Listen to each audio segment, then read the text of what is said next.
गरीब के पेड़ पर जादुई बैंगन। मचलापुर नामक एक गांव था जहां रोहित अपने परिवार के साथ बहुत खुशी से रह रहा था। उसके परिवार में उसकी मां प्रभा, बहन सौम्या और बड़ा भाई राकेश और भाभी नीता थी। रोहित पेशे से किसानी करता था। बहुत कम पढ़ा लिखा भी था, पर उसका भाई राकेश उसने शहर जाकर पढ़ाई की थी। इसी बात का उसे घमंड था। वह घमंड उसकी पत्नी में भी था। रोहित अपने खेत में हल चलाकर तपती गर्मी में घर आया ही था कि रोटी बनाते हुए भाभी से कहता है, भाभी मैं घर आ गया। आज बहुत गर्मी थी, थोड़ा सा पानी दे दीजिए। और खाने में क्या बनाया है? देवर जी, मैं आपकी नौकरानी नहीं हूँ, तो पानी आप खुद पी लीजिए। और खाना मैंने आपके लिए बनाया नहीं है, मैंने सिर्फ राकेश जी और माँ जी का ही खाना बनाया है। बाकी आप अपनी बहन का भी खुद बना लेना, मुझे और भी काम है। जब देखो भाभी भाभी करके नौकर बनाने का काम करवाता है। जी भाभी। थका हारा खेत से घर आकर रोहित पानी पीकर खुद चूल्हे पर टेढ़ी मेढ़ी रोटी बनाता है तो उसकी बहन कहती है, अरे भैया आप ये क्या कर रहे हो? मैं बना देती हूँ खाना, आप वैसे भी थक चुके हो। वैसे भैया भाभी इतनी बेरुखी क्यों करती हैं हमसे? घर के काम में भी हाथ भी नहीं बटाती, सिर्फ अपना काम करती हैं। कोई बात नहीं सौम्या, हम छोटे हैं। तभी सौम्या रोटी बनाकर अपने भाई को खिला देती है, जहाँ भाई भी उसे अपने हाथ से खाना खिलाता है। और घर की बड़ी बहू घमंडी होने के कारण आलसी भी थी। उसे किसी के जज्बातों से कोई मतलब नहीं था, सिर्फ अपने पति से मतलब रखती थी। कभी कभी तो सौम्या रोहित को वो यूं ही सुना दिया करती थी। साथ ही घर में पैसों की बहुत कमी थी, जहाँ बड़ा बेटा अच्छा पैसा कमाता था और किसी को भी नहीं देता था, पर छोटा बेटा अपने खेत में जो भी उगाता उसे बेचकर अपनी माँ बहन का खर्चा चलाता था। पर एक दिन उसके खेत की सब्जी के पेड़ पौधे सब खराब हो गए, यहाँ तक कि पसंदीदा बैगन भी। ये देखकर रोहित अपनी माँ की गोद में सर रखकर कहता है, माँ मैंने इतनी मेहनत करी थी, इसके बावजूद मेरे खेत में सारी फसल बर्बाद हो गई। अब मेरे पास पैसे भी नहीं है, क्या होगा? चिंता मत कर बेटा, तेरा बड़े भाई पैसे वाला है, उससे पैसे मांग ले और खेत में दोबारा खेती कर, क्या पता कुछ अच्छा हो जाए। मुझे नहीं लगता कि बड़े भैया पैसे देंगे, पर एक बार कहकर जरूर देखूंगा। आखिर सौम्या की शादी का खर्चा भी तो मेरे कंधों पर है, क्योंकि भाई ने पहले ही इनकार कर दिया।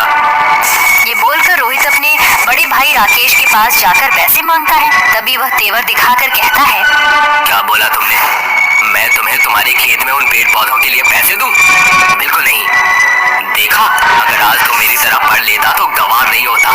खैर मैं किसी को एक फूटी कौड़ी नहीं दूंगा, और मैं यहाँ रहूंगा भी नहीं अब तुम जैसे गंवार लोगों के साथ। मैं और मेरी पत्नी शहर में रहकर शहर के तौर तरीके से जिएंगे। भैया आप जा रहे हैं, आप जानते हैं माँ की तबीयत बिगड़ी हुई है, फिर भी मुझे कुछ नहीं पता, सब तुम ही करो, मैं तो चला। अगले 2 दिन में ही राकेश अपना सामान बांधकर पत्नी के साथ शहर की ओर रवाना हो जाता है। वहीं दूसरी ओर घर के खर्चे, माँ की दवाई, बहन की शादी को लेकर रोहित के मन में बहुत कुछ चल रहा था, क्योंकि कमाई का जरिया ठप हो गया था।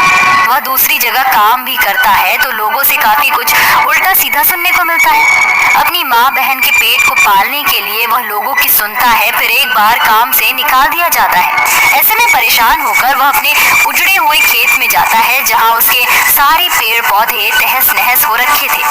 हे भगवान, आपने मेरे साथ ऐसा क्यों किया? इतने परिश्रम के बाद भी मुझे सफलता नहीं मिली, न मेरी नौकरी रही। अब मैं अपने परिवार का ख्याल कैसे रखूंगा? उसके रोते हुए आंसू जमीन पर पड़ रहे थे। तभी जमीन से 2 जड़ निकलती हैं। एक बड़े से पेड़ का रूप ले लेती है, जो कि बैंगन का पेड़ होता है। दूसरी जड़ रोहित के पैर को पकड़ लेती है। तभी रोहित का ध्यान जाता है, ये क्या? मेरे पैर में ये जड़ कैसे बंध गई? अरे अरे अरे, इसकी जड़ तो कहीं जा रही है, जरा देखता हूँ मैं। अपने पैरों में से वो जैसे जैसे जड़ निकालता है और धीरे धीरे उस जड़ की पहुंच तक पहुंचता है, तो सामने देखता है कि उसके खेत में एक बड़े से बैंगन का पेड़ है, जिसे देखकर वो कहता है, अरे मेरे खेत में सब कुछ उजड़ गया था, ये इतना बड़ा पेड़ कैसे आया? और इस पर तो बहुत सारे बैंगन भी हैं। रोहित चमचमाते बैंगन को देखकर 2 बैंगन तोड़ता है, जिसके तोड़ते ही वहाँ 2 नए बैंगन आ जाते हैं और अचंभित होकर कहता है, अरे बाप रे बाप, ये क्या, बैंगन तोड़ने के बाद दोबारा बैंगन आ गए? कहीं ये जादुई बैंगन का पेड़ तो नहीं है? तभी जादुई बैंगन पेड़ खुशी से झूम कर कहता है, तुमने बिल्कुल ठीक पहचाना,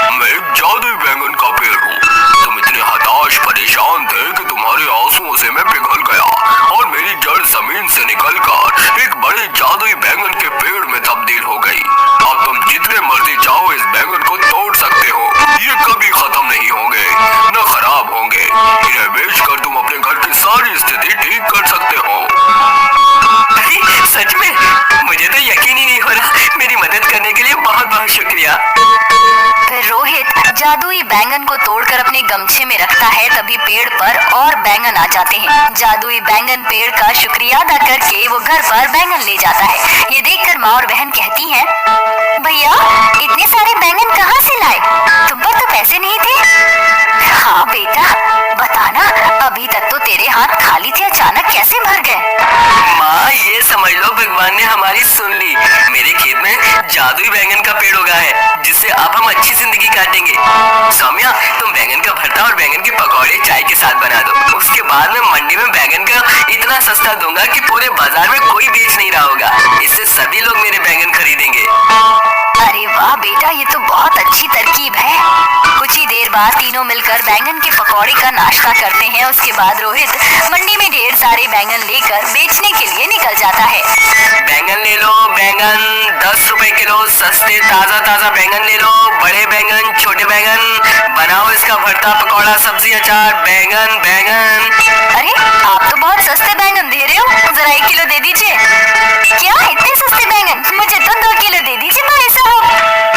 ये लीजिए आपके बैंगन।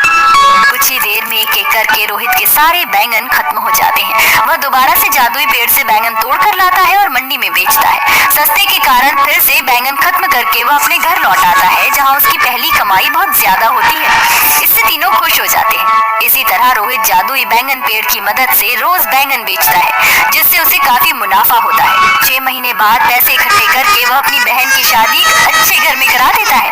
वहीं दूसरी ओर अपनी माँ का इलाज भी करवा देता है, जिसके बाद उसकी माँ स्वस्थ हो जाती है। तभी प्रभा कहती है, बेटा तूने अपने भाई के जितना पढ़ा लिखा ना होने के बाद भी इतनी परिश्रम और सफलता प्राप्त की है। मैं बहुत खुश हूँ और अपनी बहन की शादी भी कर दी। मैं भी ठीक हूँ, तू अपने ऊपर भी ध्यान दे। मैं भी अपनी बहू पर हुक्म चलाऊं। बड़ी बहू बेटों ने तो वो रूप दिखाया जो मैं कभी सोच भी नहीं सकती थी। क्या बोलूं माँ, आप ही कोई अच्छी सी लड़की देख लो जिससे मैं शादी कर सकूं। ठीक है बेटा। ये कहकर प्रभा रोहित के लिए लड़की ढूंढती है। वहीं दूसरी ओर रोहित जादुई बैंगन पेड़ से बैंगन को बेच देता है। उन पैसों से वह गरीब लोगों की मदद करता है और उन्हें भी खाने के तौर पर बैंगन बांट देता है। वह किसी को भी अपने घर से खाली हाथ नहीं भेजता था। शुभ मुहूर्त देखकर प्रभा अपने बेटे रोहित की शादी सुप्रिया नाम की सुशील लड़की से करा देती है, जिसके बाद सुप्रिया घर की सारी जिम्मेदारी संभालती है और रोहित एक अच्छा खासा व्यापारी बनकर खुशी खुशी रहता है।